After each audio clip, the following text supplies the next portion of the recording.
எங்க அம்மா வந்து கேப்டன் பிரபாகரன் படம் ரிலீஸுக்கு நான் பிறந்தனால கேப்டன் பிரபாகரன் யாருனாலும் ஓகே. சண்முக பாண்டியன் அடிக்கலாம். அவர் கதை கதை பிடிச்சிருந்தா பண்ணலாம்.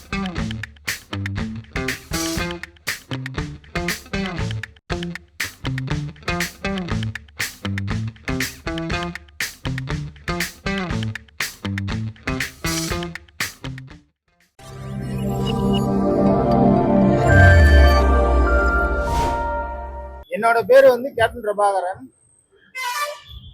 இன்னைக்கு வந்து என்னோட ப்ரொடக்ஷன் நம்பர் 1 வந்து ஸ்டார்ட் பண்ணியிருக்கேன். அது வந்து என்னோட பேர் கேப்டன் பிரபாகரன்னால அவரு கேப்டன் இதுல தலைவரோட நினைவிடத்துல வந்து என்னோட ப்ரொடக்ஷன் ஆரம்பிக்கணும், அவரோட ஆசீர்வாதத்தோட ஆரம்பிக்கணும்னு சொல்லி நான் வந்திருக்கேன். இங்க நான் வந்து திண்டுக்கல் என்னோட சொந்த ஊரு. அவரோட ஆசீர்வாதத்துக்காக வந்திருக்கேன். அவர் வந்து எனக்கு ரொம்ப எனக்கு அவர் ஆசீர்வாதம் கொடுத்து ப்ரொடக்ஷன் கம்பெனி வந்து நல்லபடியா வழி நடத்தணும்னு சொல்லி அவரோட ஆசீர்வாதம் என்னைக்கு இருக்குன்னு ஒரு நம்பிக்கையோட இங்க வந்திருக்கேன்.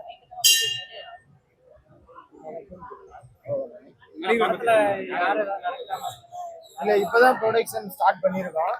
இனிமேல் தான் வந்து இப்போ வந்து ப்ரொடக்ஷன் ஸ்டார்ட் பண்ணி நல்ல கதைகளுக்காக வெயிட் பண்ணிட்டு இருக்கோம். வந்தா பண்ணலாம்.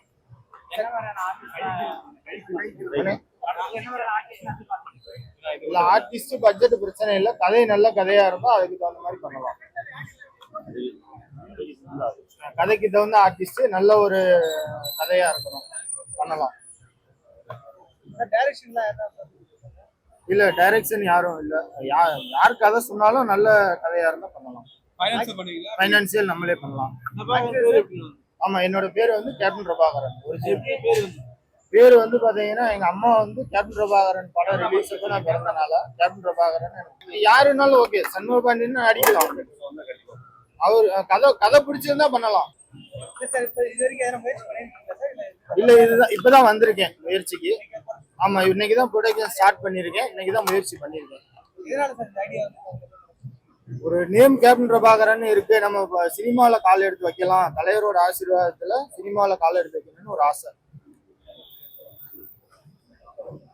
தமிழ் புத்தாண்டுல வந்து அடி எடுத்து வச்சா நல்லா ஒரு இதா இருக்கும் அப்படின்னு